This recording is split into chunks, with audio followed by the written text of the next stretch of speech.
이스라엘 백성들은 죄인 것을 알면서도 결코 스스로 그 죄의 자리에서 돌아설 수 없을 만큼 그들의 마음속 깊이 그 죄가 뿌리 박혀 있었습니다. 그런데 이스라엘 백성들만이 그럴까요? 그렇지 않습니다. 우리들도 때로는 그러합니다. 우리는 죄인이기에 죄를 배우고 연습하지 않아도 자연스럽게 그 죄를 범하는 것입니다. 따라서 우리 안에 반복되어지는 그 죄를 끊어내기 위해서는 우리의 몸부림치는 노력이 필요합니다. 그것은 바로 나를 향한 하나님의 사랑을 경험하고 그것을 확신하고 그리고 하나님을 사랑하는 것입니다. 죄가 자연스러운 것이라면 사랑 역시 자연스러운 것입니다. 이것은 하나님께서 심판을 강조하시는 두 번째 이유와 연관되어 있습니다. 하나님은 지금이라도 이스라엘이 하나님께로 돌아오기를 원하시기 때문입니다. 사랑하는 성도 여러분, 우리 스스로는 결코 죄의 문제를 해결할 수 없습니다.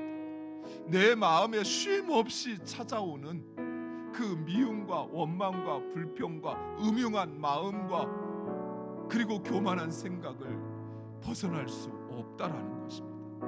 그렇다면 죄의 문제를, 이러한 죄의 문제를 해결하기 위해서는 어떻게 해야 할까요? 먼저 우리는 죄에 대해서 분명히 알아야 합니다. 죄는 단순히 도덕적으로 잘못하는 것, 욕심을 부리는 것, 나쁜 것이 아니라는 것이에요.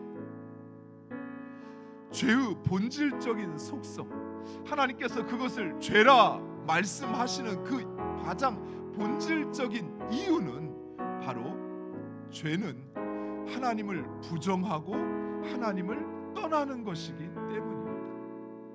죄가 일어나는 현장을 한번 보세요. 죄가 범하여지는 우리의 마음을 한번 들여다보세요.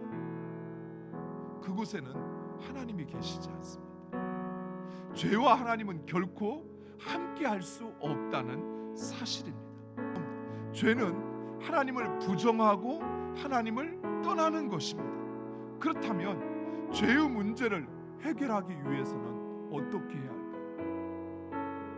죄가 하나님을 부정하고 하나님을 떠나는 것이라면 그 죄를 범하지 않기 위해서는 어떻게 해야 할까요? 우리는 하나님께로 돌아가야 합니다. 하나님을 더 가까이, 그리고 그 하나님의 사랑을 알고 그것을 경험하고 그리고 그 하나님을 사랑하게 될 때, 그럴 때 비로소 우리는 이 죄의 문제를 이길 수 있는 것입니다. 하나님은 이스라엘을 너무나도 사랑하셨습니다. 하나님은 결코 이스라엘을 심판하시는 것을 원하지 않으셨어요. 기뻐하지 않으셨습니다. 우리가 바로 그 하나님의 사랑을 경험하고 그리고 그 하나님 앞에서 살아간다면 우리는 그 죄의 유혹을 이길 수 있어요.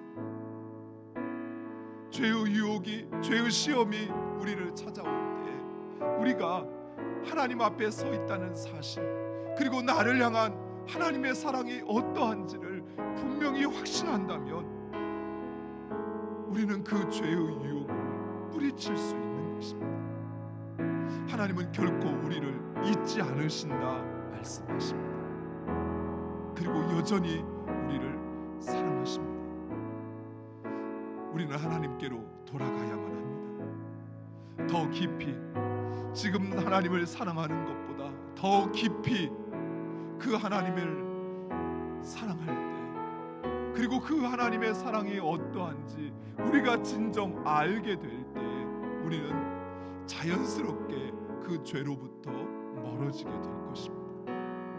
내 앞에 찾아온 나를 만족시키고 또 나를 정당화시키고 나를 유지시킬 것 같은 그 죄를 우리는 떨쳐버릴 수 있는 것입니다.